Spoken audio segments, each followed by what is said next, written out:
Hello everyone. Once again, welcome back to our online platform RNCC Nursing Online Coaching and Online Test Series.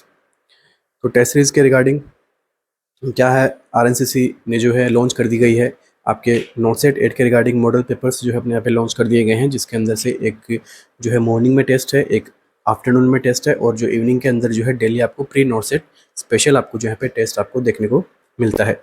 तो इसी के साथ ही आज की अपनी जो क्लासेज हम जो कंटिन्यू कर रहे हैं वो कुछ यहाँ पे मॉडल पेपर्स जो हैं उनके ऊपर अपनी यहाँ पे क्लासेज रहेगी, जो हमारी ओर से जो इंपॉर्टेंट एमसीक्यूज़ हैं, इंपॉर्टेंट एमसीक्यूज़ के जो टॉपिक्स हैं, जो हाई यील्ड टॉपिक्स है जो एग्जाम के अंदर आपको देखने को मिलते हैं हर बार, तो उनके बारे में हम डिस्कस करेंगे। कुछ न्यू टॉपिक्स को भी हमने ऐड किया है, जैसे हर बार एग्जाम के कुछ अंदर कुछ न्यू एमसीक्यूज़ वगैरह आपको देखने को मिलते हैं, तो वो भी उनके बारे में भी हम डील करेंगे। For example nursing management, education research और कम्युनिटी के कुछ टॉपिक्स आपको न्यू देखने को मिलते हैं हर बार, क्योंकि इनमें जो है अपडेट्स आते रहते हैं।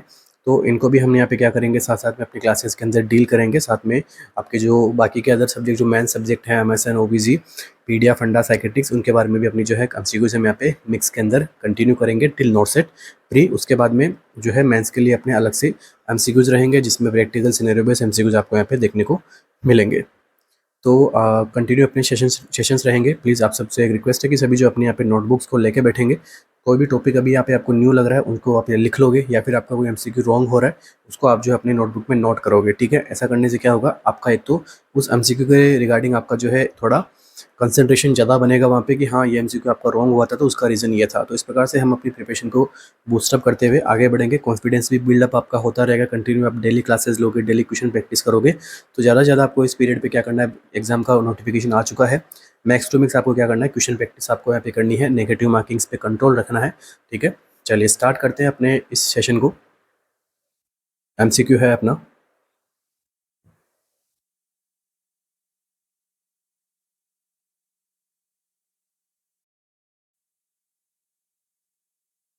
a new drug has been introduced into the market which was found to decrease mortality, but it does not cure the non-communicable disease. What happens to the incidence and prevalence now? तो देखो काफ़ी अच्छा MCQ और काफ़ी important MCQ है अपनी session का। तो देखिए, a new drug has been introduced into the market which was found to decrease mortality. तो ये ड्रग जो न्यू ड्रग है वो क्या कर रही है, डिक्रीज कर रही है किसको, मोर्टालिटी रेट को, but it does not cure the non communicable disease. बट ये ड्रग जो है क्योर नहीं कर पा रही है नॉन कम्युनिकेबल डिजीज को।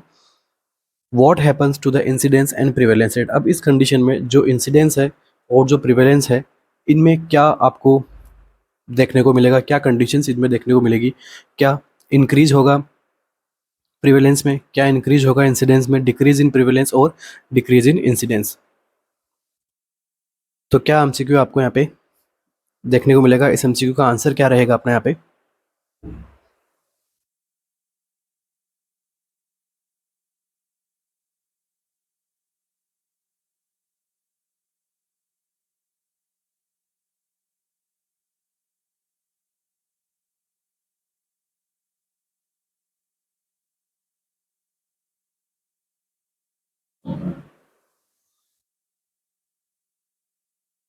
तो देखिए यहाँ पे जितना ये न्यू पैटर्न का आपको एमसीक्यू लग रहा है उतना ही इजी एमसीक्यू भी है ये। तो यहाँ पे क्लियरली आपको बताया गया है कि मोर्टेलिटी रेट कम हो रही है, मतलब इस जो डिजीज़ की वजह से पेशेंट की जो रिकवरी है वो यहाँ पे क्या हो रहा है, इंक्रीज हो रहा है। मतलब पेशेंट पहले जो है मोर्टेलिटी रेट बड़ी हुई थी, अभी मोर्टेलिटी रेट कम है, मतलब पेशेंट जो है इस डिजीज से रिकवर तो कर रहे हैं बट क्योर नहीं कर पा रहे हैं इस डिजीज़ को। उसका मतलब क्या हो गया, रिकवरी तो स्टिल है बट इस कंडीशन में नंबर ऑफ केसेस जो कि कम्युनिटी के अंदर है वो स्टिल क्या करते रहेंगे, आपके इंक्रीज होते रहेंगे, ठीक है।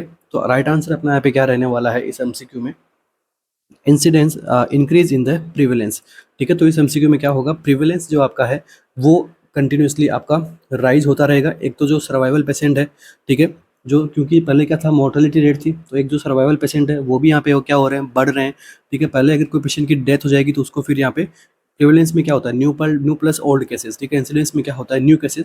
तो जो रिकवरी पेशेंट है वो भी तो इसी के अंदर आपको यहाँ पे देखने को मिलेंगे, क्योंकि इनमें मोर्टेलिटी रेट कम हो गई है, मतलब फिर ओवरऑल आप देखोगे तो क्या होगा, प्रिवेलेंस के अंदर आपको इंक्रीजमेंट देखने को मिलेगा। तो इंसिडेंस तो कैसा रहेगा इस एमसीक्यू में, सेम रहने वाला है, प्रिवेलेंस कैसा होगा, इंक्रीज। राइट आंसर क्या रहेगा, option number A is the correct answer. Next MCQ,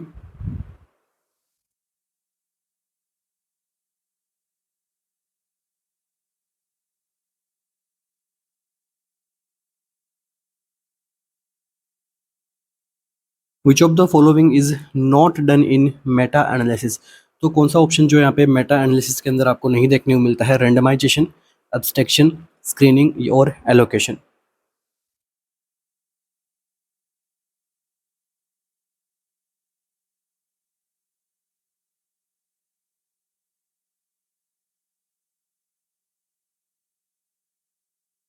क्या आंसर अपना करेक्ट रहेगा इस एमसीक्यू में?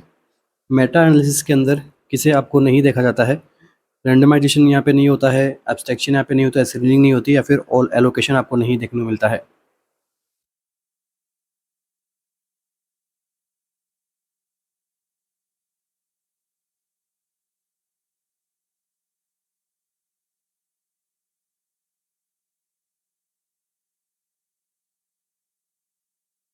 तो सबसे पहले देखिए मेटा एनालिसिस होता क्या है, सिंपल लैंग्वेज के अंदर अगर हम समझने की कोशिश करें इसको, तो ये होता है, मेटा एनालिसिस एक प्रकार से क्लिनिकल ट्रायल्स होते हैं, क्लिनिकल ट्रायल्स होते हैं, ठीक है, जिसमें क्या होता है, क्लिनिकल ट्रायल्स ए स्टैटिस्टिकल मेथड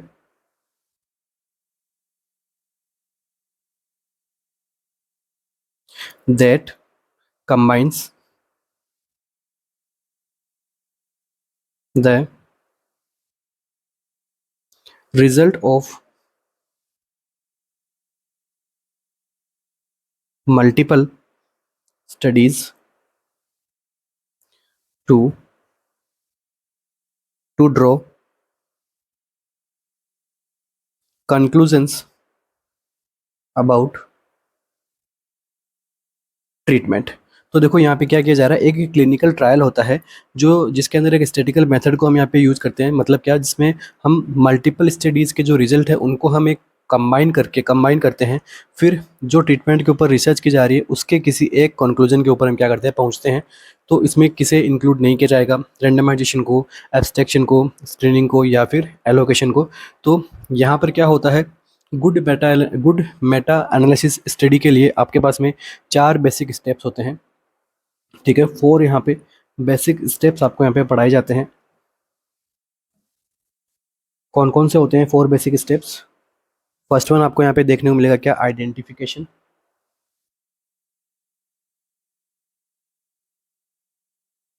सेकंड आपको क्या देखने को मिलेगा, सिलेक्शन। थर्ड आपको क्या देखने को मिलेगा, एब्स्ट्रैक्शन। एंड फोर्थ आपको क्या देखने को मिलेगा यहाँ पे, एनालिसिस। तो किसे जो है यहाँ पे इंक्लूड नहीं किया गया है, आंसर आपका क्या रहेगा, रैंडमाइजेशन को, ठीक है। तो इसके अंदर जो है रैंडमाइजेशन को आपको इंक्लूड नहीं किया गया है, इस जो मेटा एनालिसिस के जो स्टेप्स है उसके अंदर इसको इंक्लूड नहीं किया गया। बाकी एब्स्ट्रैक्शन, स्क्रीनिंग, एलोकेशन मतलब आइडेंटिफिकेशन, सिलेक्शन, एब्स्ट्रैक्शन और एनालिसिस को इसके अंदर जो है इंक्लूड किया गया है। इसका मतलब मेटा एनालिसिस की वजह से हम क्या कर सकते हैं, हम और ज़्यादा इफ़ेक्टिव इंटरवेंशंस हम यहाँ पे काम में ले सकते हैं, क्लिनिकल इफेक्टिवनेस को और ज़्यादा इंप्रूव कर सकते हैं हेल्थ केयर इंटरवेंशंस के अंदर। ओके, चलिए नेक्स्ट एमसीक्यू अपना यहाँ पे,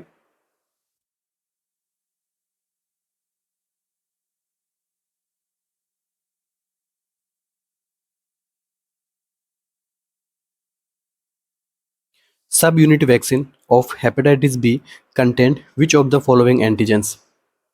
सब यूनिट वैक्सीन जो है हेपेटाइटिस बी की, वो कौन सा फॉलोइंग एंटीजन यहाँ पे कंटेन करती है, H B S A G, H B C A G, H B X A G और एच बी ई ए जी।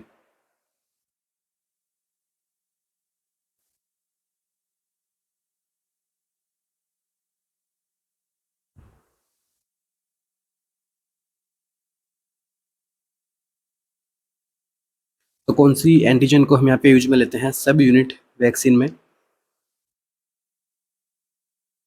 तो राइट आंसर अपना यहाँ पे क्या रहेगा, option number A, H B S A G को हम यहाँ पे यूज में लेते हैं। इसका पूरा नाम क्या होता है, hepatitis B surface antigen.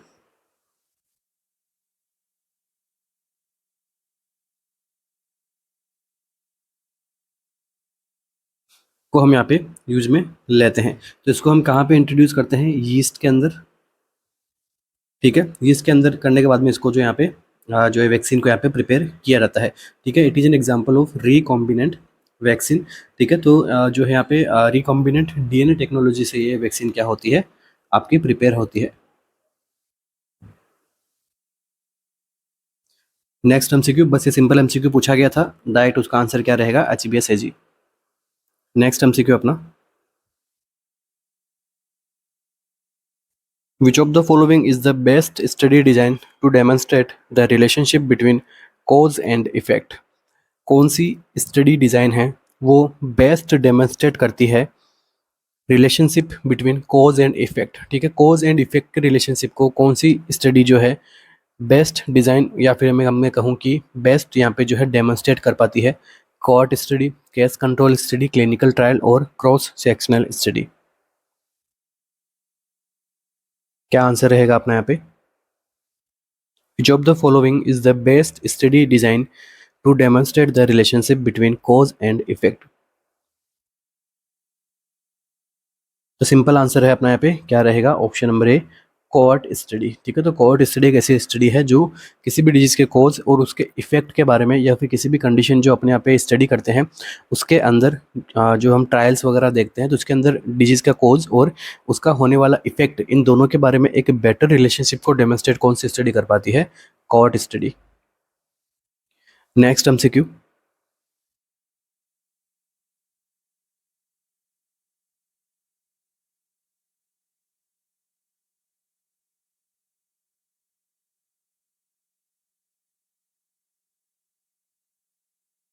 Which of the following is associated with intussusception? Intussusception से क्या एसोसिएटेड है, rota virus vaccine, influenza vaccine, pentavalent vaccine और ओरल पोलियो वैक्सीन।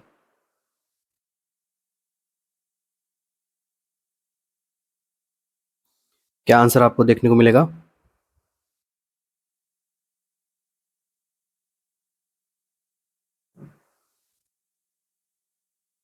तो देखिए सबसे पहले तो सिंपल मीनिंग देखते हैं इंटुसिसेप्शन का। तो इंटुसिसेप्शन का खुद के अंदर ही क्या हो जाना, टेलोस्कोप हो जाना, ठीक है, इंटेस्टाइन का, ठीक है, खुद ही के पार्ट के अंदर क्या हो जाना, टेलीस्कोप हो जाना, उसे हम क्या कहते हैं, इंटुसिसेप्शन। तो मतलब क्या हम यहाँ पे लिख सकते हैं, वन वर्ड के अंदर हम आंसर लिखें इसका, तो हम लिखेंगे टेलीस्कोपिंग बॉवल, ठीक है। तो बॉल का टेलीस्कोप हो जाना खुद के ही पार्ट में, इसे हम कहते हैं इंटुसिसेप्शन, जिसकी वजह से आपको कैसा अपीयरेंस आपको देखने को मिलेगा स्टूल का, तो red currant jelly stool appearance आपको यहाँ पे देखने को मिलेगा।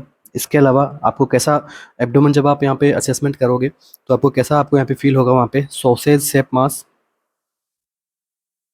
सॉसेज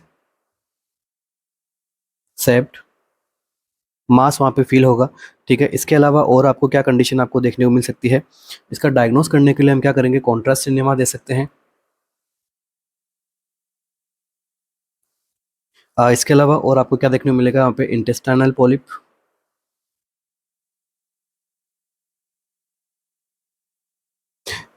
और मैकल्स डायवर्टिकुलम की कंडीशन भी जो है इससे अपीयर हो सकती है। अब क्वेश्चन है अपना, which of the following associated with interception? Interception से जो है कौन सी कंडीशन यहाँ पे एसोसिएट करती है, राइट आंसर क्या रहेगा,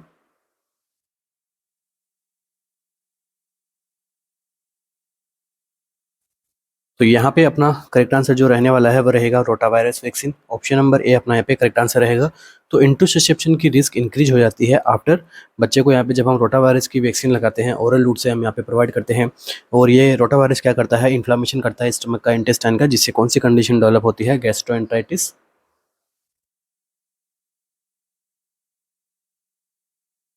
तो इसकी जब हम वैक्सीन लगाते हैं तो कुछ कंडीशंस के अंदर बच्चों में क्या देखा जाता है, इंटरसेप्शन की रिस्क यहाँ पे डेवलप हो सकती है। राइट आंसर इस एमसीक्यू क्या रहेगा, ऑप्शन नंबर ए रोटा वायरस वैक्सीन। और ये जो है इंटरसेप्शन कितने डेज के अंदर हो सकता है, तो 7 days to 10 days के अंदर अंदर यहाँ पे after first vaccine 7 to 10 days के अंदर बच्चे के अंदर क्या डेवलप हो सकता है, इंटरसेप्शन की कंडीशन जो है डेवलप हो सकती है। काफ़ी एक स्मॉल रिस्क है, ठीक है, बट रिस्क है। नेक्स्ट एमसीक्यू,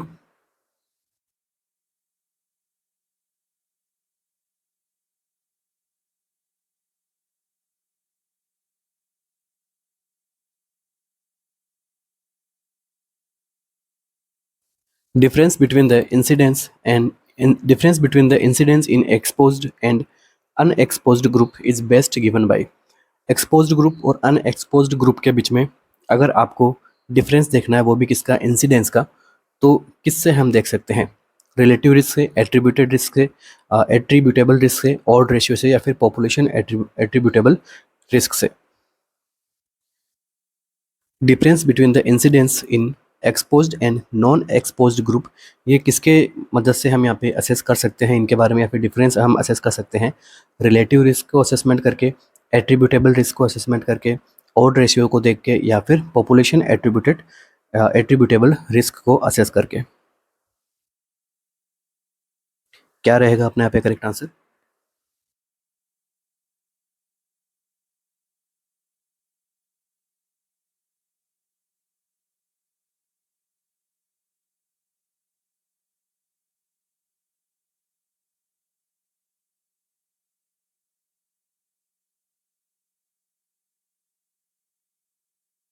तो राइट आंसर अपने यहाँ पे क्या रहेगा, एट्रीब्यूटेबल रिस्क से।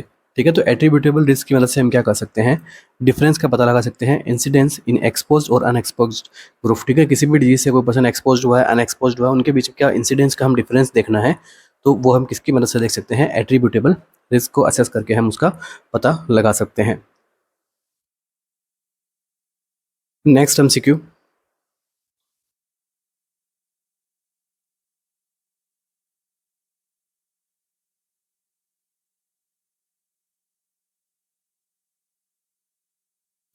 A radiotherapist prescribed a new chemotherapy and immunotherapy for metastatic melanoma। एक रेडियोथेरेपिस्ट है, वो प्रिस्क्राइब क्या किया, न्यू कीमोथेरेपी को यहाँ पे प्रिस्क्राइब किया है, जिस जो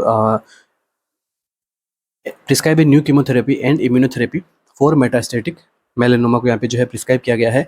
drug combination of it prolong the survival. जो ये ड्रग का कॉम्बिनेशन है, कीमोथेरेपी और इम्यूनोथेरेपी वाली ड्रग का कॉम्बिनेशन है, ये क्या करता है, सर्वाइवल रेट को यहाँ पे क्या कर रहा है, प्रोलॉन्ग कर रहा है, but does not cure cancer. But जो है कैंसर को क्योर नहीं कर पा रही है। विच of the following is true in this situation. तो कौन सा ऑप्शन जो आपका यहाँ पे ट्रू रहेगा इस सिचुएशन के अंदर। तो अगेन ऐसा एमसीक्यू हमने आज की क्लास के अंदर ही क्या किया है, सोल्व किया है। तो उसका एक और एग्जाम्पल जो एमसीक्यू एग्जाम के अंदर पूछा जा चुका है अब तक, तो वो हम यहाँ पे आपके लिए लेके आए हैं। तो कौन सा ऑप्शन अपने यहाँ पे करेक्ट रहेगा, low prevalence low incidence, high prevalence no change in incidence, high prevalence high incidence, और no change in prevalence high incidence. क्या आंसर रहेगा अपना यहाँ पे?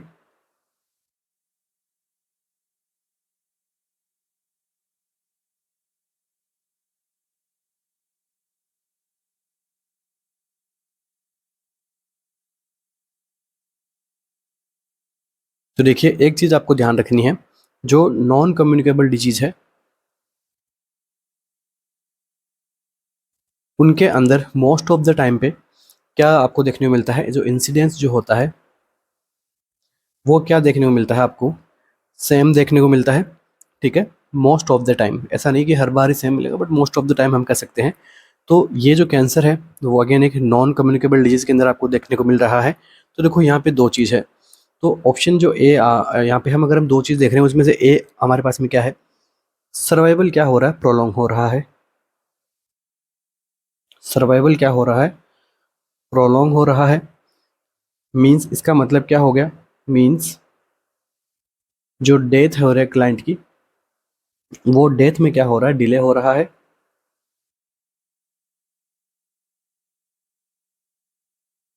सेकंड क्वेश्चन से आपको क्या देखने को मिल रहा है, कैंसर तो क्योर नहीं हो रहा है, कैंसर नॉट क्योर। इसका मतलब क्या हो गया, पर्सन जो है वो स्टिल किस में है, कैंसर में रहेगा। ठीक है, तो पर्सन स्टिल डिजीज्ड है, मतलब पर्सन के अंदर तो कैंसर अभी भी प्रेजेंट है। इसका मतलब क्या है, कौन सा ऑप्शन अपने यहाँ पे जो है करेक्ट आंसर आपको देखने को मिलेगा, राइट आंसर क्या रहेगा, ऑप्शन नंबर बी। इस कंडीशन में हाई तो क्या रहेगी, प्रिवेलेंस, क्योंकि डेथ डिले हो रही है, but no change in incidence. Non communicable disease में इंसिडेंस का यहाँ पे कोई प्रकार का चेंजेस नहीं है, मतलब यहाँ पे कैंसर तो है ही उस पेशेंट को, तो इंसिडेंस के अंदर तो किसी प्रकार का चेंजेस नहीं है, बट प्रिवेलेंस जो है वो हाई हो गया। मतलब new plus old, old cases की अगर डेथ नहीं होगी तो उनके नंबर्स के अंदर भी तो राइज देखने को मिलेगा आपको। तो मतलब ओवरऑल देखें तो प्रिवेलेंस में आपको हाई देखने को मिलेगा, but no change in the incidence. Okay, I hope आपको अभी जो है इसका क्वेश्चन का पूरा तरीके से क्लियरिफिकेशन मिल गया होगा यहाँ पे। नेक्स्ट एमसीक्यू,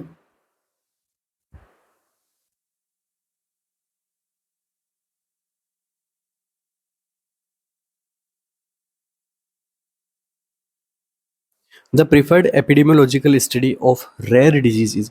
अगर आपको रेयर डिजीज के बारे में एपिडेमियोलॉजिकल स्टडी करने हैं तो कौन सी प्रिफर एपिडेमियोलॉजिकल स्टडी आप परफॉर्म करोगे? Cohort study, case control study, cross sectional study और केस स्टडी। क्या आंसर रहेगा अपना यहाँ पे? The preferred epidemiological study for rare disease is,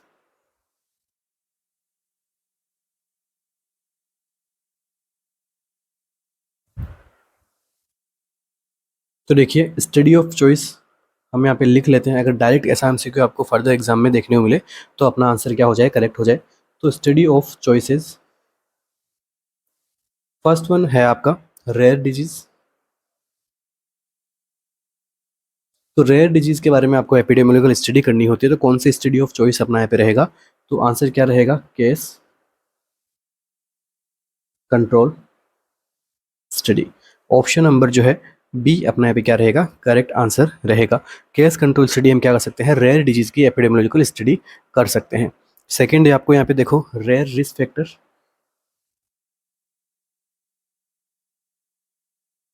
अगर हमें यहाँ पे रेयर रिस्क फैक्टर के बारे में पता लगाना है, उसकी स्टडी करनी है तो कौन सी स्टडी करेंगे अपन? Court study. थ्री क्या है? रेयर एंड एक्सपेंसिव इन्वेस्टिगेशन है। कौन सी स्टडी हम यहाँ पे परफॉर्म करेंगे?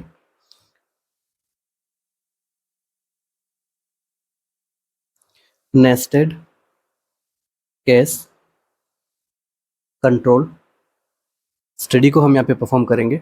ऑप्शन फोर क्या, study of fourth study of choice कौन सी है? Natural course of disease.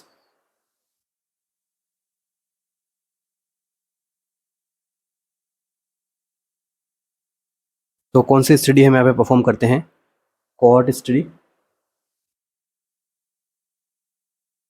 Fifth जो डिजीज है प्रिवेलेंस, ठीक है, फिफ्थ स्टडी है प्रिवेलेंस। बर्डन ऑफ डिजीज, इसकी स्टडी करनी है तो कौन सी स्टडी हम परफॉर्म करेंगे? Cross sectional study.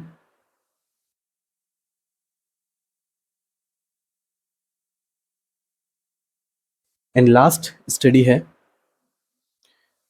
इंसिडेंस। तो बेस्ट स्टडी ऑफ चॉइस अपनी यहाँ पे क्या रहेगी? Cohort study. तो जैसा ये एमसीक्यू पूछा गया था preferred epidemiological study for rare disease, वैसे आपके 5 एमसीक्यूज और बन रहे हैं इसी एक टॉपिक में से, ठीक है। तो ये भी आप सब जो है लिखते रहिएगा ताकि अगर यहाँ से इस टॉपिक में से देखो ये जो एमसीक्यूज है ये बार बार रिपीट होते रहते हैं एग्जाम के अंदर, ठीक है। तो अगर अब इस टॉपिक में से और कुछ एमसीक्यू आया तो आपका इन्हीं में से आएगा, इसके बाहर नहीं जाएगा। नेक्स्ट एमसीक्यू,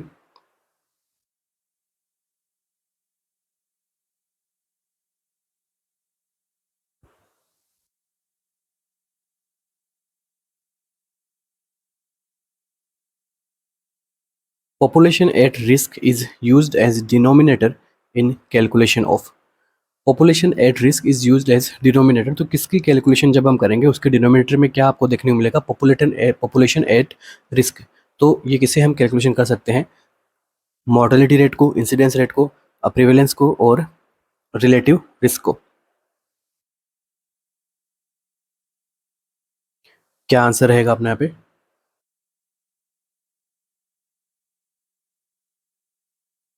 तो देखिए population at risk is used as denominator in calculation of incidence. Option number B अपना क्या रहेगा, करेक्ट आंसर रहेगा। तो देखिए इंसिडेंस इन सब के जो है फॉर्मूलाज भी एग्जाम के अंदर पूछे जाते हैं। तो इंसिडेंस का क्या फॉर्मूला होता है, लिख लीजिए। Number of new cases of specific disease during a given time period upon population at risk during this period, या फिर ड्यूरिंग दैट पीरियड। इसको हम मल्टीप्लाई किससे करते हैं ये भी एग्जाम के अंदर पूछ लेते हैं। आंसर क्या रहेगा? 1000। तो 1000 से इसे हम क्या करते हैं? मल्टीप्लाई करते हैं। इसके अलावा एक और यहाँ पे एग्जाम के अंदर पूछी जा चुकी है अब तक, वो है पॉइंट प्रिवेलेंस का फॉर्मूला। तो पॉइंट प्रिवेलेंस का क्या फॉर्मूला है? Number of all current cases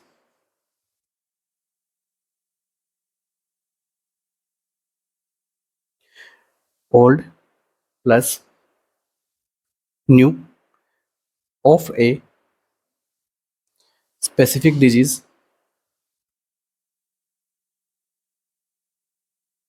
existing at a given point of time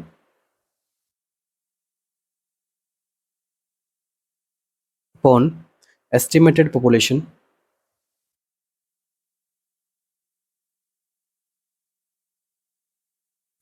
at the same time at the same point of time। और इसे हम कितने से मल्टीप्लाई करते हैं? 100 से। तो ये हो गया एक इंसिडेंस का और पॉइंट प्रिवेलेंस का। हम कैसे जिसका पे पॉइंट प्रिवेलेंस को हम निकालते हैं उसका फॉर्मूला। तो ये दोनों फॉर्मूले एग्जाम के अंदर पूछे जा चुके हैं अब तक, तो आगे अपने लिए इंपॉर्टेंट है। इंसिडेंस का पूछा गया है, तो नेक्स्ट आपको जो है पॉइंट प्रिवेलेंस का आपको जो है पूछा जा सकता है। Next MCQ.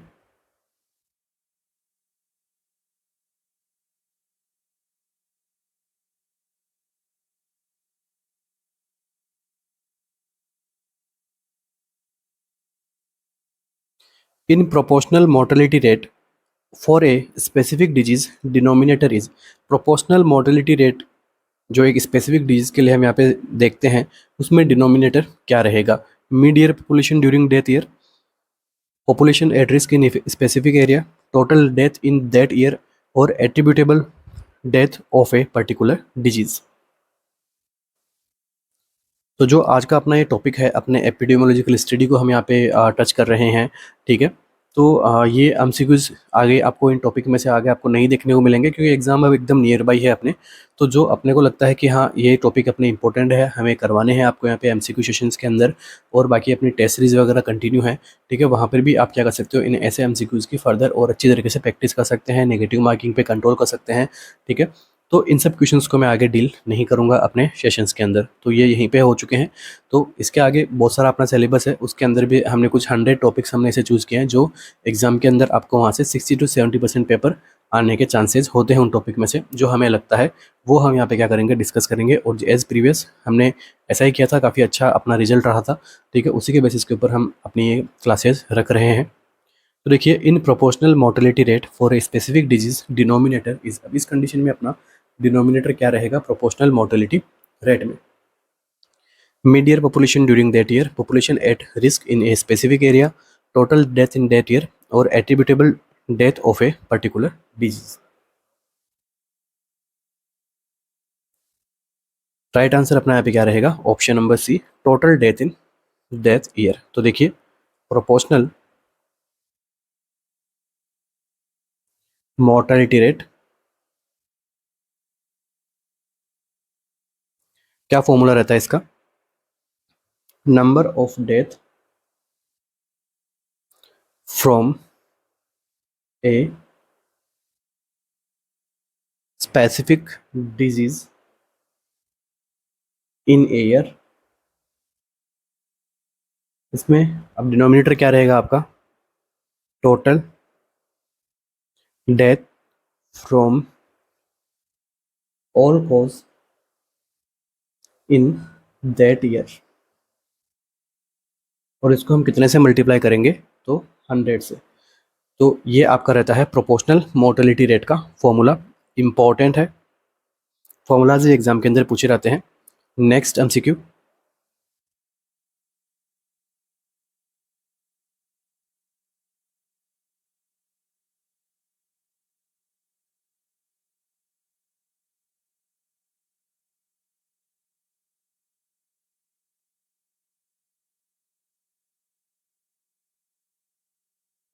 Prospective screening is done in case of, तो प्रोस्पेक्टिव स्क्रीनिंग कौन से केस में हम किया जाता है? Neonate for thyroid disease immigrants में, pap smear for 45 year old female में करेंगे, diabetic mellitus for 40 year old male के अंदर हम। तो प्रोस्पेक्टिव स्क्रीनिंग किसके अंदर की जाती है? क्या होती है prospective screening? Again important MCQ है। तो देखो प्री के अंदर आपको जो है ज़्यादा आपको थ्योरेटिकल आपको एमसीक्यूज देखने को मिलेंगे, और जो ऐसे टॉपिक्स होते हैं जैसे एपिडेमियोलॉजिकल अपना टॉपिक है, तो उसके अंदर तो टू द पॉइंट आपको क्वेश्चन का आंसर करना होता है, तो वहाँ पे किसी प्रकार का कॉन्सेप्चुअल ज़्यादा हम यहाँ पे डिस्कस नहीं कर सकते। फॉर एग्जाम्पल एमएसएन के अंदर हम विद कॉन्सेप्ट हम आंसर कर सकते हैं, फंडामेंटल के अंदर भी हम विद कॉन्सेप्ट आंसर कर सकते हैं, गायनेकोलॉजिस्ट ऑप्शन गायनिक के अंदर कर सकते हैं, पीडिया के अंदर कर सकते हैं, साइकेट्रिक के अंदर हम कर सकते हैं, बट जो ऐसे टॉपिक्स होते हैं वहाँ पे टू द पॉइंट अपना आंसर रहता है। ठीक है, तो प्रोस्पेक्टिव स्क्रीनिंग का अब किसी को नहीं पता है कि प्रोस्पेक्टिव स्क्रीनिंग क्या होती है, वो इसका आंसर नहीं कर पाएगा, अगर करेगा तो चांसेस है कि वो नेगेटिव मार्किंग में फिर चला जाएगा क्वेश्चन। तो आंसर जो अपना यहाँ पे क्या रहेगा, देखो प्रोस्पेक्टिव स्क्रीनिंग, सबसे पहले इसका मीनिंग क्या है, सिंपल तरीके से इसका मीनिंग हम देखें तो प्रोस्पेक्टिव स्क्रीनिंग का मीनिंग क्या होता है? प्रिजम्पटिव स्क्रीनिंग,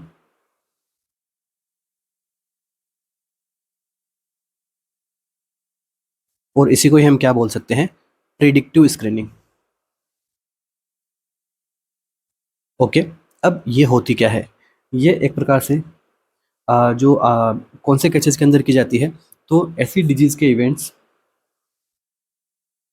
ऐसे डिजीज़ के इवेंट्स के अंदर ये करते हैं जिन इवेंट्स को हम क्या कर सकते हैं, स्प्रेड होने से रोकना चाहते हैं। ठीक है, और डिजीज़ के स्प्रेड होने से पहले अगर हम इसको रोकते हैं तो कौन से इंटरवेंशंस के अंदर हम ये किए जाएंगे? तो प्राइमरी प्रिवेंशन। तो डिजीज़ के प्राइमरी प्रिवेंशन के अंदर कौन सा स्क्रीनिंग किया जा सकता है? तो प्रोस्पेक्टिव स्क्रीनिंग हम कर सकते हैं। ठीक है, एमसीक्यू प्रिपेयर हो रहा है यहाँ से। तो प्रिजम्पटिव स्क्रीनिंग या फिर प्रिडिक्टिव स्क्रीनिंग, डिजीज़ के इवेंट को स्प्रेड होने से स्टॉप करना है आपको, तो प्राइमरी प्रिवेंशन के अंदर हम स्क्रीनिंग अगर आपको करनी है तो हम क्या कर सकते हैं? प्रिजम्पटिव स्क्रीनिंग और प्रिडिक्टिव स्क्रीनिंग। ऐसे स्क्रीनिंग वगैरह वो सब चीज़, डायग्नोसिस वगैरह वो यहाँ पे मैं डिस्कस नहीं कर रहा हूँ, प्लीज़ वो चीज़ अपना अलग है। ठीक है, वो प्राइमरी प्रिवेंशन के अंदर हम यहाँ पे नहीं देखते हैं। ठीक है, तो अपना यहाँ पे डिजीज़ के इवेंट को ही यहाँ पे रोक रहे हैं। ठीक है, डिजीज़ को ही रोक रहे हैं वहाँ पे तो रिस्क, वहाँ पे तो डायग्नोस कर रहे हैं, डिजीज़ को स्क्रीनिंग कर रहे हैं, बट यहाँ पे इवेंट को रोक रहे हैं। ये देखो आप, इवेंट मैंने यहाँ पे क्लियरली लिखा है, स्प्रेड होने से ही हम रोक रहे हैं। ऐसे इन्फेक्शंस को रोकने के लिए हम जो स्क्रीनिंग करते हैं, अब स्क्रीनिंग के अंदर हम क्या कर सकते हैं? तो देखिए, जो इमिग्रेंट्स होते हैं उनकी स्क्रीनिंग कर रहे हैं हम यहाँ पे, तो इसका मतलब ये नहीं है कि ये सेकेंडरी प्रिवेंशन के अंदर आपका जाएगा। ठीक है, तो ये किस में रहेगा? आपका प्राइमरी प्रिवेंशन के अंदर आप जो है इमिग्रेंट की स्क्रीनिंग कर रहे हैं। तो एग्जाम के देखो ये एमसीक्यू थोड़ा न्यू टाइप का बनाया गया एग्जाम के अंदर पूछा भी गया है, इसीलिए हम इसको यहाँ पे डील कर रहे हैं। तो अब तक हम जो हम पढ़ते आ रहे थे प्राइमरी जो प्राइमोडियल, प्राइमरी, सेकेंडरी, टर्सरी, वो करेक्ट है अपने जो हम पढ़ते आए अब तक, बट ये थोड़ा सा अलग तरीके से एमसीक्यू प्रिपेयर है। तो यहाँ पे अपना आंसर क्या रहेगा? इमिग्रेंट्स। तो जो इमिग्रेंट्स होंगे, इसके अलावा इसके अलावा और मैं यहाँ पे क्या लिख सकता हूँ? फूड हैंडलर्स हो गए, फूड हैंडलर्स हो गए, जो कंटाजियस डिजीज़ वगैरह अगर जो फैल सकती है उन फूड हैंडलर से, उनको हम यहाँ पे टेस्ट कर रहे हैं। ब्लड डोनेट कोई कर रहा है, उसके अंदर हम एचआईवी की स्क्रीनिंग कर रहे हैं। ठीक है, तो ये भी किसके अंदर की जाती है? प्रोस्पेक्टिव स्क्रीनिंग के अंदर ये सब चीज़ें जो है की जाती है। अगर अब यहाँ पे कोई पेशेंट के अंदर यहाँ पे हमें जो है रूमेटिक फीवर को प्रिवेंशन करना है, ठीक है, रूमेटिक फीवर को प्रिवेंशन करना है, तो इसके लिए क्या किया जा रहा है? किसी पर्सन के अंदर स्क्रीनिंग की जा रही है, किसके लिए? स्ट्रेप्टोकोकल इन्फेक्शन के लिए।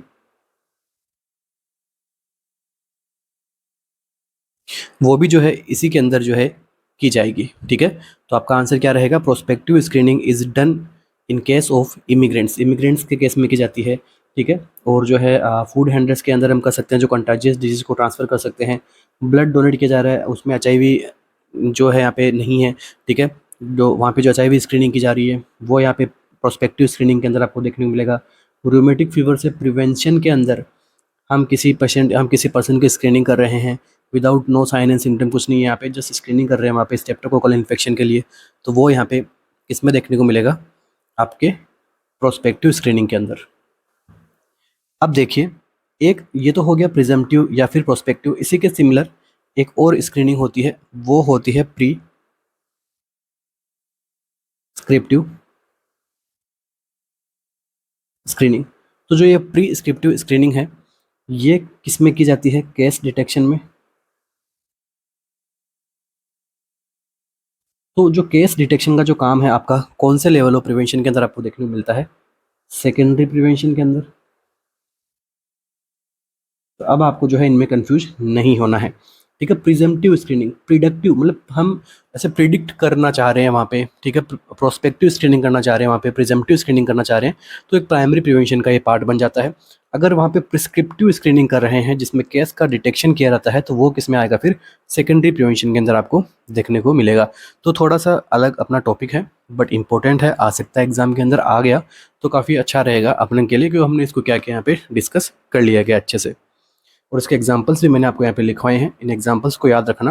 एग्जाम के अंदर एग्जाम्पल देके भी आपको पूछ सकते हैं। ऑप्शन में मिल जाएगा आपको प्रोस्पेक्टिव स्क्रीनिंग है, ठीक है, प्रोस्पेक्टिव स्क्रीनिंग है, प्रिस्क्रिप्टिव स्क्रीनिंग है, फिर आपको दो ऑप्शन कुछ और दे दिए वहाँ पे, तो आराम से हम इसको आइडेंटिफाई जो है कर सकते हैं। Next MCQ.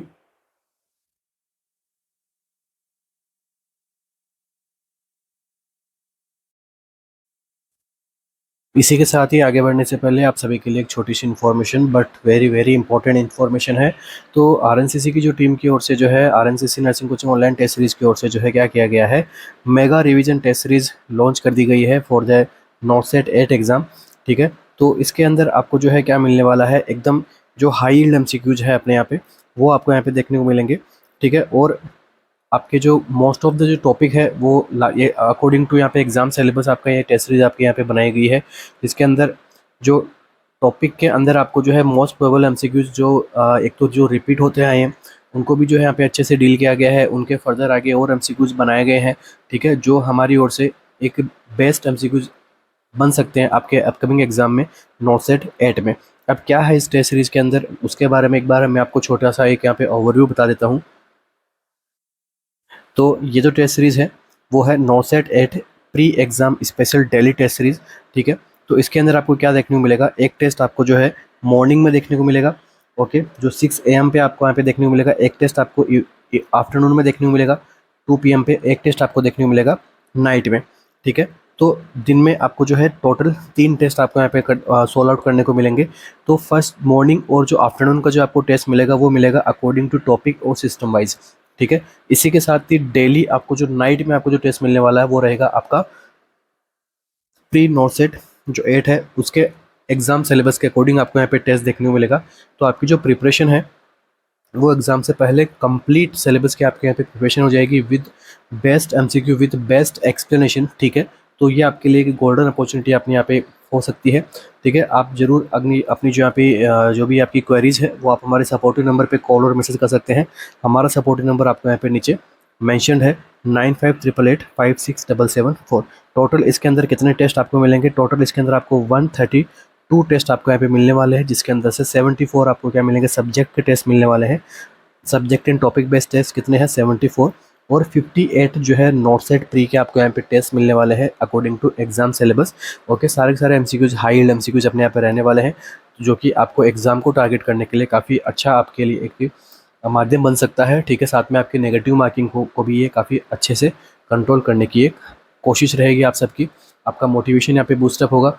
आपका डे टू डे आपको अगर जैसे सिस्टम वाइज अगर आपको यहाँ पे टेस्ट सोल्व करने को मिलेंगे तो आपका एज ए रिवीजन हो रहा है, ठीक है, वो भी टेस्ट के अंदर। तो उससे आप क्या कर सकते हो, आपको आइडिया हो जाएगा कि हाँ मेरा अभी कौन सा सिस्टम वीक है, कौन सा कहाँ पे मैं और अच्छा कर सकता हूँ, ठीक है। आपकी क्या चीज़ स्ट्रॉन्ग है जहाँ पे मैं नेगेटिव मार्किंग एकदम कम कर सकता हूँ, या फिर मतलब इसके बाद मतलब सेल्फ जो आप यहाँ पे आइडेंटिफिकेशन कर सकते हो कि हाँ मैं कहाँ पे वीक हूँ और कहाँ पे स्ट्रॉन्ग हूँ, ठीक है। तो ये छोटी सी इन्फॉर्मेशन थी अपने टेस्ट सीरीज के रिगार्डिंग। चलिए आगे बढ़ते हैं अपने सेशन पे।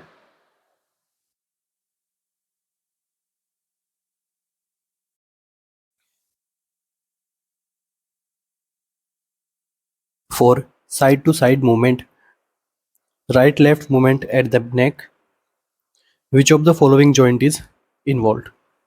देखिए क्या पूछा गया आपसे एमसीक्यू में, for side to side movement at the neck which of the following joint is involve. तो नेक का जो राइट एंड लेफ्ट जो मूवमेंट होता है उसमें कौन सा जॉइंट यहाँ पे इन्वॉल्व होता है, atlanto axial joint, atlanto occipital occipito axial joint, या फिर C6 C7 आर्टिकुलेशन जॉइंट। क्या आंसर रहेगा अपना यहाँ पे?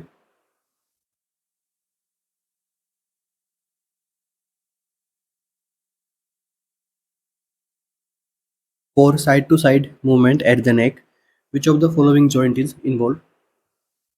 तो देखिए यहाँ पे आपको पूछा गया है कि राइट एंड लेफ्ट मूवमेंट हो रहा है नेक का, तो कौन सा जॉइंट यहाँ पे इन्वॉल्व होगा? तो करेक्ट आंसर अपना यहाँ पे जो रहेगा वो रहेगा option number A, atlanto axial joint. ठीक है, तो एमसीक्यू आंसर क्या रहेगा? एटलेंटो एक्सियल जॉइंट अपने यहाँ पे करेक्ट आंसर रहेगा। तो एटलेंटो एक्सियल जॉइंट कौन सा जॉइंट होता है?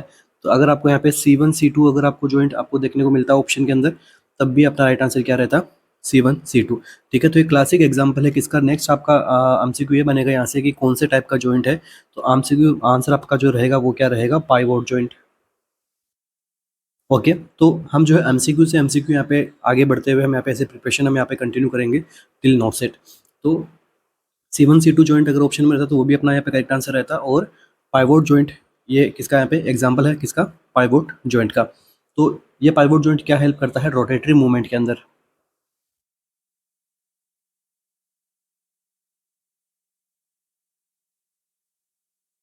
और इस मूवमेंट के अंदर हम क्या कहेंगे? No movement. ठीक है, अगर किसी पर्सन को नो कहना है तो नो मूवमेंट वो किसकी हेल्प की वजह से कह सकता है? पाइवोट जॉइंट C1 C2 के जॉइंट से।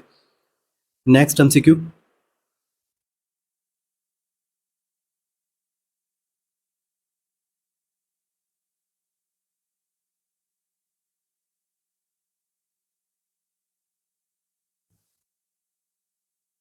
A 10-year-old child in a school should be given which of the following vaccine? एक 10-year-old child है स्कूल में, तो उसको जो है कौन सी फॉलोइंग वैक्सीन जो है यहाँ पे दी जानी चाहिए? टीडी वैक्सीन, रोटा वायरस वैक्सीन, मीजल्स वैक्सीन और hepatitis B vaccine.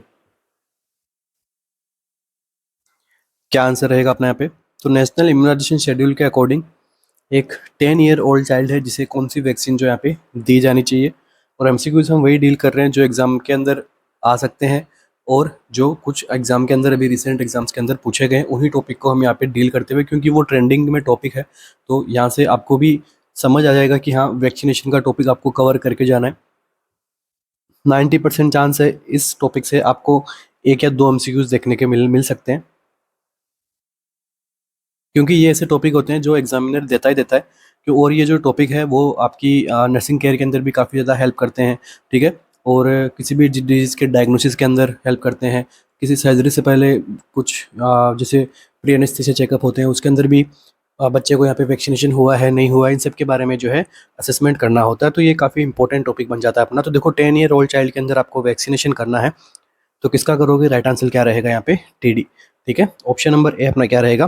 Correct answer रहेगा। ओके, तो 10 ईयर पे, और ऑप्शन में अगर आपको मिल जाए 16 ईयर तो उस कंडीशन में भी आपका आंसर क्या रहेगा? टीडी की वैक्सीन आपको यहाँ पे जो है दी जानी चाहिए। डोज इसकी जो है वो कितनी रहेगी? 0.5 ml हम यहाँ पे डोज रखेंगे, और इसका रूट क्या रहेगा? इंट्रामस्कुलर। ठीक है, और ये कहाँ पे लगानी है? तो अपर आर्म में।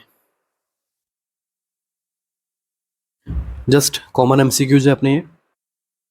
नेक्स्ट एमसीक्यू अपना,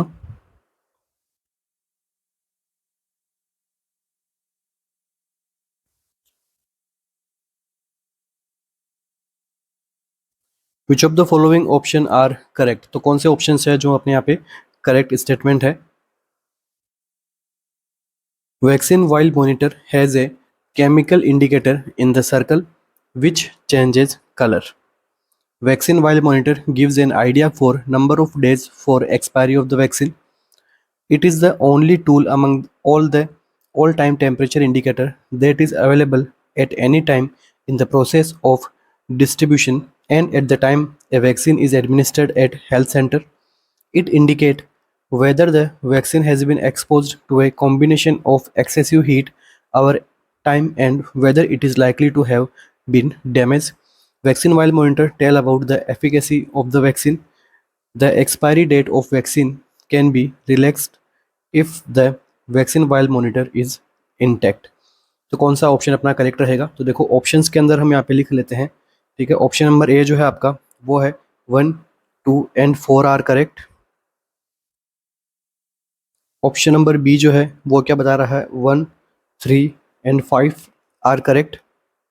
ऑप्शन जो सी है उसके अंदर राइट आंसर क्या, ऑप्शन नंबर सी में 3 and 4 आर करेक्ट, और ऑप्शन नंबर जो डी है आपका उसमें क्या है, ऑल आर करेक्ट। तो कौन सा ऑप्शन जो आपका यहाँ पे करेक्ट रहेंगे, मतलब कौन कौन से स्टेटमेंट जो है इसके रिगार्डिंग एक करेक्ट ऑप्शन अपना रहेगा यहाँ पे। तो देखिए यहाँ पे अपना जो करेक्ट करेक्ट स्टेटमेंट है अगर रिगार्डिंग वैक्सीन वाइल मॉनिटर, तो राइट आंसर जो अपना यहाँ पे रहेगा वो रहेगा ऑप्शन नंबर सी। ठीक है, ऑप्शन नंबर सी जो अपना क्या रहेगा इस एमसीक्यू में करेक्ट ऑप्शन रहने वाले हैं। सी एंड फोर्थ जो स्टेटमेंट है वही ओनली क्या है यहाँ पे करेक्ट है। तो देखो सी में क्या, 3 में क्या बता रहा है, it is only tool among all the temperature indicators that is available at any time in the process of distribution and at the time vaccine is administered health center। तो यहाँ पे क्या एक प्रकार से टेम्परेचर टूल की तरह काम कर रहा है, इंडिकेटर टूल की तरह काम कर रहा है, जिसके यहाँ पे अवेलेबल है। एक तो प्रोसेस ऑफ डिस्ट्रीब्यूशन में कि जो वैक्सीन को यहाँ पे रिमोट एरियाज के अंदर भी हम डिस्ट्रीब्यूट कर रहे हैं, तो उसके ऊपर ये डिस्ट्रीब्यूशन के प्रोसेस के अंदर ये हेल्प कर रहा है। दूसरा, जब वैक्सीन को हम एडमिनिस्टर कर रहे हैं हेल्थ सेंटर पर, तो उसके ऊपर भी ये टेम्परेचर इंडिकेटर की तरह काम कर रहा है। Next, it indicate whether the vaccine has been exposed, ये क्या इंडिकेट करता है कि वैक्सीन जो है एक्सपोज हो चुकी है to a combination of excessive heat over a time, whether it likely to be have damage, या फिर साथ में ये बता रहा है कि एक्सेसिव हीट से वैक्सीन अगर यहाँ पे एक्सपोज हो रही है ओवर ए टाइम, तो ये यहाँ पे क्या हो चुकी है, डैमेज भी हो चुकी है, मतलब वहाँ पे एक टेम्परेचर सेंसिटिविटी जो है वो इंडिकेटर रहता है। तो क्या ये इसके बारे में बता रहा है, तो बिल्कुल अपने 3 and 4 स्टेटमेंट दोनों अपने क्या करेक्ट ऑप्शन है।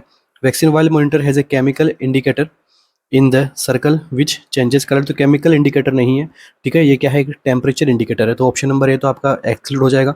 Vaccine vial monitor gives an idea for number of days of expiry of vaccine, तो ये कि नंबर ऑफ डेज नहीं बता पाता है एक्सपायरी है वैक्सीन का, ये बता पाता है कि वैक्सीन जो है हम यूज़ में लेने लायक है कि नहीं है, ठीक है, उसकी कितनी जो है जो अकॉर्डिंग टू मतलब वैक्सीन जो है यूज़ में लेने लायक है कि नहीं, उसके अंदर जो ऊपर जो टेम्परेचर है वो जो सेंसिटिविटी जो इंडिकेटर वहाँ पे है वो आपको बताएगा कि हाँ वैक्सीन अभी काम में लेने लायक है या नहीं है, ठीक है। नंबर ऑफ डेज जो है वो नहीं बता पाता है कि हाँ 4 दिन बाद में ये एक्सपायर हो जाएगी, ऐसा कुछ वैक्सीन वाले मॉनिटर में नहीं है, ठीक है। नेक्स्ट देखिए, vaccine vial monitor tell about the efficacy of vaccine, the expiry date of the vaccine can be relaxed if vaccine vial monitor is intact.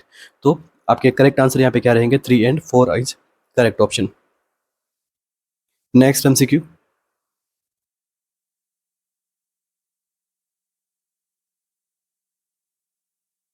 अभी जो है आप यहाँ पे क्लियरली देख सकते हैं कि यहाँ पे जो है ये क्या है, वैक्सीन वाइल मॉनिटर है। तो इसके अंदर जो है डिफ़ॉल्ट कलर ये रहता है आपका, और ओवर ए पीरियड कुछ टाइम बाद में अगर ऐसा कलर आपको देखने को मिलता है तो इसका मतलब क्या, इनर स्क्वायर जो है वो लाइटर होना चाहिए हमेशा आउटर राउंड से, ठीक है, आउटर सर्कल एरिया से। इसका मतलब क्या है, इस कंडीशन में हमें क्या करना है, वैक्सीन को यूज में लेना है। और अगर इनर स्क्वायर एक तो जो आउटर सर्कल है उसके कलर के इक्वल कलर में आ जाता है, दूसरा इनर स्क्वायर जो है डार्क हो जाता है आउटर जो सर्कल है उससे, तो इस कंडीशन में हमें वैक्सीन को यहाँ पे यूज में नहीं लेना है। तो ये एक हीट एक्सपोजर यहाँ पे इंडिकेटर होता है जो ये बताता है कि वैक्सीन यूज में लेने लायक है या फिर वैक्सीन को जो है यूज में नहीं लेना है, डिस्कार्ड कर देना है। नेक्स्ट एमसीक्यू अपना,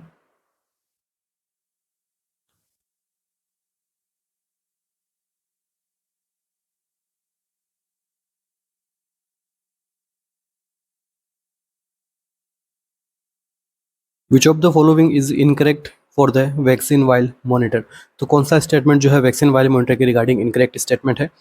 use if inner square is lighter than outer square outer circle, discard if inner square start changing colour but is lighter than outer circle, discard when inner square and outer circle have the same color, discard if inner square is darker in color। तो देखो कौन सा statement जो है vaccine vial monitor से regarding incorrect है, तो right answer अपना यहाँ पे जो रहेगा अभी हमने डिस्कस किया है, राइट आंसर यहाँ पे क्या रहने वाला है, option number B. Incorrect statement को हमें देखना है, तो discard if inner square start changing colour but it is lighter than outer circle, तो लाइटर देन आउटर सर्कल का मीनिंग क्या हो गया कि वहाँ पे उसको यूज़ करना है ना कि डिस्कार्ड करना है। नेक्स्ट एमसीक्यू अपना आगे बढ़ते हैं।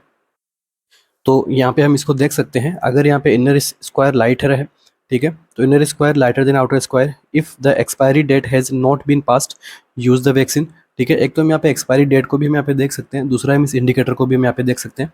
At the later time inner square still lighter, okay, तो इस कंडीशन में भी हम इसको क्या कर सकते हैं, यूज़ कर सकते हैं। डिस्कार्ड कब कब करना है, जब इनर स्क्वायर मैच कर लेता है आउटर सर्कल के, और जब इनर स्क्वायर जो है डार्कर हो जाता है आउटर सर्कल से, इस दोनों कंडीशन में आपको क्या करना है, वैक्सीन को डिस्कार्ड करना है। तो इस कंडीशन में इन्फॉर्म भी करना होता है आपको अपने सुपरवाइजर को। नेक्स्ट एमसीक्यू,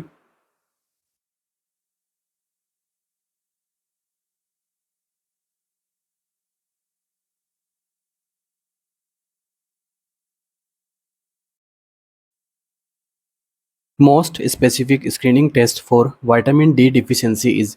अब यहाँ पे मोस्ट स्पेसिफिक स्क्रीनिंग टेस्ट कौन सा है जब विटामिन डी डिफिशियंसी है, तो उसके लिए मोस्ट स्पेसिफिक स्क्रीनिंग टेस्ट कौन सा होगा। 7D 7D हाइड्रो कोलेस्ट्रॉल का लेवल हम असेस करेंगे, 15 डाईहाइड्रोक्सी विटामिन डी को असेस करेंगे, 25 हाइड्रोक्सी विटामिन डी असेस करेंगे, या फिर सीरम कैल्शियम लेवल को असेस करेंगे। यहाँ पे इंपॉर्टेंट एमसीक्यू है, पूछा जा चुका है अगेन। तो देखो, आपको मुझे बताना है कि आपके कितने यहाँ पे एमसीक्यू के आंसर्स यहाँ पे करेक्ट गए हैं। आप मुझे कमेंट सेक्शन के अंदर बता सकते हैं।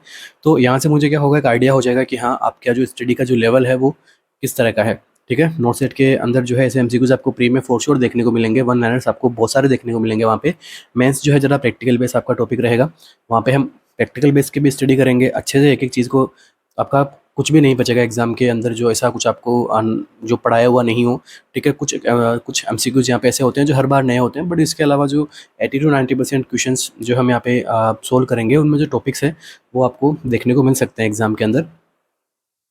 तो जैसे ये जो वन लाइनर्स है, ये एग्जाम के अंदर पूछे जाने के चांसेस हैं, तो उन्हीं को हम यहाँ पे क्या कर रहे हैं, डील कर रहे हैं। तो देखो, काफ़ी अच्छा क्वेश्चन बना हुआ है यहाँ पे, most specific screening test for vitamin D deficiency. किसी पर्सन के अंदर विटामिन डी डिफिशियंसी है, तो वहाँ पे कौन सा यहाँ पे मोस्ट इफेक्टिव स्क्रीनिंग टेस्ट हम यहाँ पे परफॉर्म करेंगे।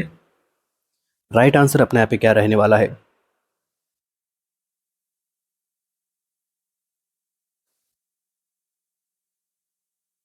तो देखिए, यहाँ पे अपना जो करेक्ट आंसर रहेगा वो रहेगा option number C, 25 hydroxy vitamin D. ठीक है, राइट आंसर क्या रहेगा, ऑप्शन नंबर सी अपना जो है करेक्ट आंसर करेक्ट रहेगा।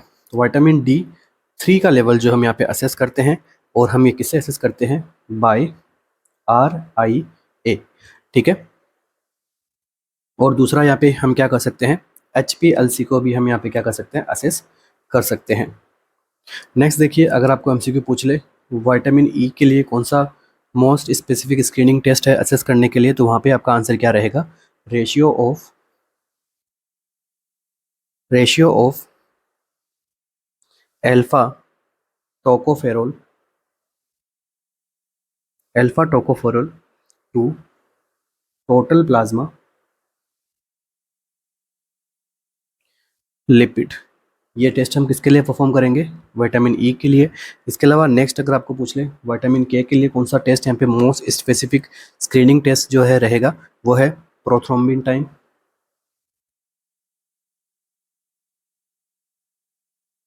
नेक्स्ट एमसीक्यू, विटामिन B1 के लिए कौन सा हम स्क्रीनिंग टेस्ट परफॉर्म करेंगे, इरिथ्रोसाइट और वॉल ब्लड ट्रांसस्क्लेटोज एक्टिविटी को हम असेस करेंगे, ट्रांसस्क्लेटोज। नेक्स्ट विटामिन B1 हो गया। अब यहाँ पे नेक्स्ट विटामिन B2 राइबोफ्लेविन के लिए हम किसकी स्टडी करेंगे, कौन सा स्क्रीनिंग टेस्ट रहेगा आपका, RBC glutathione reductase, RBC glutathione reductase activity को हम यहाँ पे क्या करेंगे, असेस करेंगे। नेक्स्ट नियासिन के लिए कौन सा टेस्ट हम यहाँ पे परफॉर्म करते हैं, urine metabolites,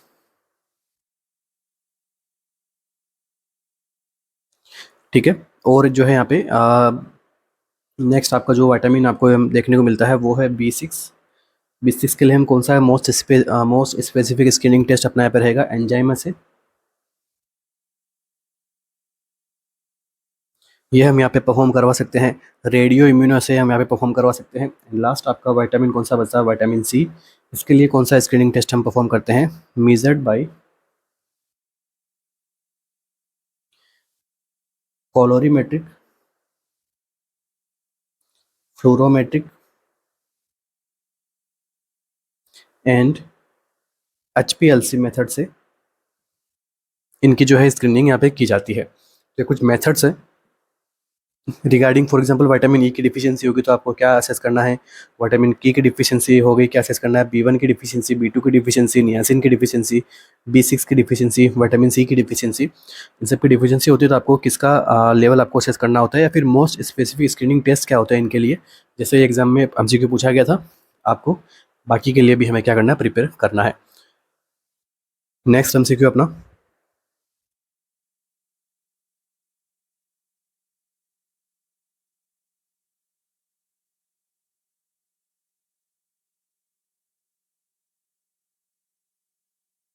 mandatory screening for blood transfusion is not done for.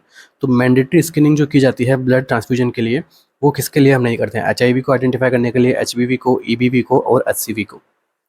जो ब्लड ट्रांसफ्यूजन के टाइम पे जो मैंडेटरी स्क्रीनिंग हम यहाँ पे परफॉर्म करते हैं वो किस में नहीं की जाएगी, कौन से केस में नहीं की जाएगी, एचआईवी के केस में, एचबीवी में, ईबीवी में और एचसीवी में।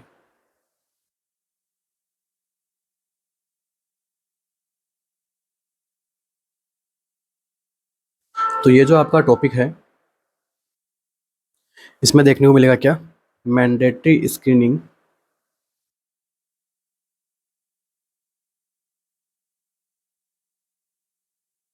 ऑफ ब्लड सैंपल्स फॉर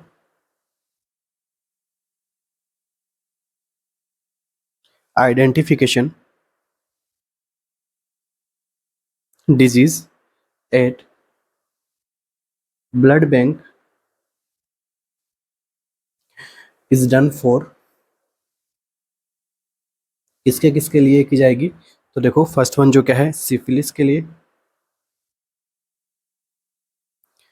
कैसे करेंगे, वीडीआरएल से। और क्या कर सकते हैं, आरपीआर मेथड से। और क्या कर सकते हैं, टीपीएचए मेथड से। ठीक है, सिफिलिस की हम स्क्रीनिंग करते हैं। Next, viral hepatitis.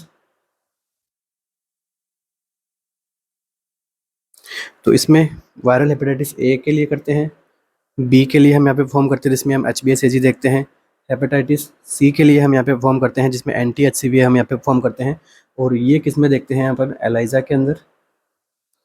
ठीक है, और रैपिड टेस्ट के लिए।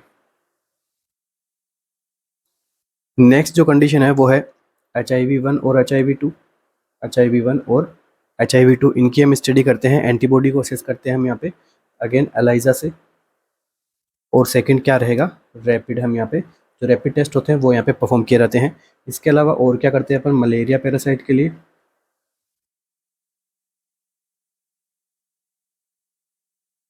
और इसमें हम क्या स्टडी करते हैं, सेंसिटिविटी एलिजेंट एंटीजन टेस्ट, या फिर सेंसिटिव एंटीजन टेस्ट की हम यहाँ पे क्या करते हैं, स्टडी करते हैं।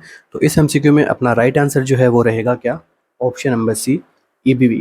ठीक है, एप्स्टीन बार वायरस के लिए अपन यहाँ पे किसी प्रकार की हम यहाँ पे ब्लड ट्रांसफ्यूजन से पहले स्टडी नहीं करते हैं, स्क्रीनिंग नहीं करते हैं। बाकी HIV, HBV, hepatitis C virus, इन सब के लिए हम यहाँ पे स्क्रीनिंग मैंडेटरी है, ये हमें करना है। इसके अलावा जो है मलेरिया पैरासाइट की भी हम यहाँ पे करते हैं, सिफिलिस के बारे में भी हम यहाँ पे परफॉर्म करते हैं screening.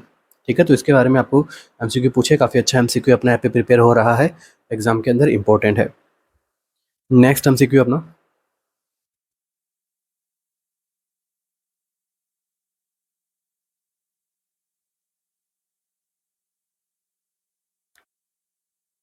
Screening of cervical cancer at PHC level is done by. तो स्क्रीनिंग करनी है आपको किसकी, सर्वाइवल कैंसर की, वो भी कहाँ पे, पीएचसी लेवल पे। किससे हम परफॉर्म करेंगे, history of clinical examination, colposcopy, visual inspection with acetic acid और पैप स्मीयर। क्या रहेगा अपने यहाँ पे आंसर।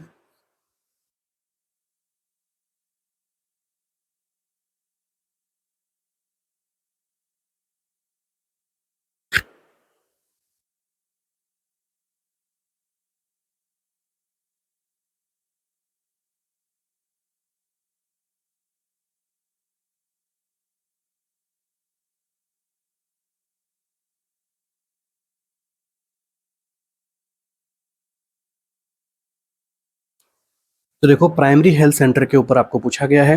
तो देखो प्राइमरी हेल्थ सेंटर के ऊपर हम किससे जो है सर्वाइवल कैंसर की स्क्रीनिंग कर सकते हैं। राइट आंसर अपना यहाँ पे क्या रहेगा, option number A, visual inspection with acetic acid. तो हम यहाँ पे जो है विजुअल इंस्पेक्शन कर सकते हैं।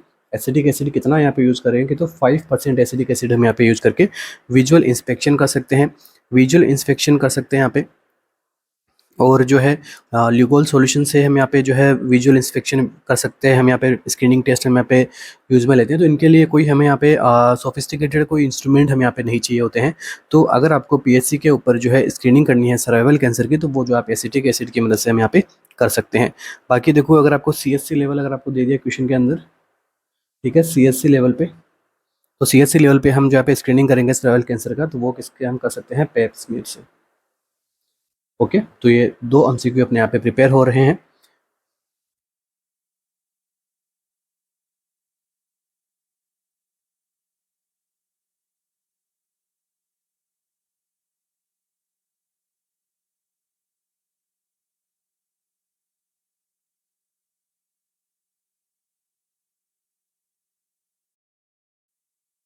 तो थैंक यू सो मच बने रहने के लिए। मिलते हैं अपने नेक्स्ट सेशन में, जो कि अगेन एक इम्पोर्टेंट एमसीक्यूज होने वाला है आज के जैसे ही। ठीक है, हम कोशिश करते हैं डे बाय डे अपने जो लेवल को अप करने की। ठीक है, आपके जो बेंचमार्क है उसके ऊपर सेट होने की कि क्या है आरएनसीसी।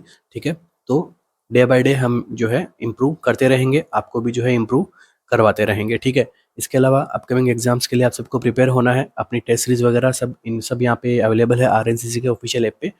यहाँ पे आपको जो अपने सपोर्टिव नंबर्स वगैरह जो आपको दे रहे होंगे, उसके ऊपर आप कॉल और मैसेज करके इन टेस्ट सीरीज के रिगार्डिंग, आपके लाइव क्रैश कोर्स के रिगार्डिंग, या फिर लाइव बैच के रिगार्डिंग, ठीक है, इन सब के लिए आप जो है इन्फॉर्मेशन आप प्राप्त कर सकते हो।